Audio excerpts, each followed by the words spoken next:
magawin ang December.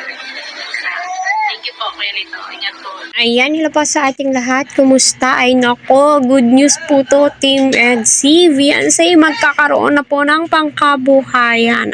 So, complete package po yung ibinigay ng mga sponsor. Syempre, tinapos po nila yung pabahay. Syempre, hindi po doon nagtatapos yung tulong. So, si Sir Leo ay nagbigay nga po ng mga kagamitan upang panimula na mag-o-open soon ng restaurant or karinderya. O, di ba? Kasi alam niyo na, no, yung spot na gusto ni Viansay na malapit sa paaralan, may mga tao, so perfect po yun. Di ba? Perfect po yun para sila ay magnegosyo. O, di ba? Sana all na lamang po talaga. Mapapasana all ka na lamang po. Ayun nga po, no, nakakatuwang isipin dahil may isang mga sponsors, although napakarami pong sponsors ni Viansay.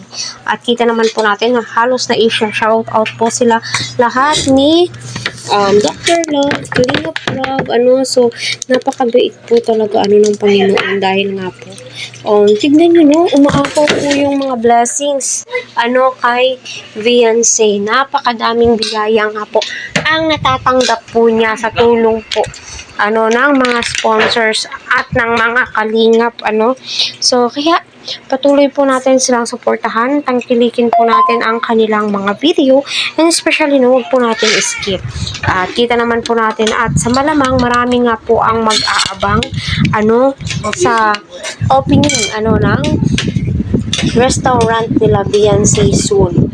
So abang-abang po tayo. So sa malamang, siguro sila Kalinga Prab, nabalitaan po nila yun, pag shoutout ni Viansay at pasasalamat po niya kay Sir Leo.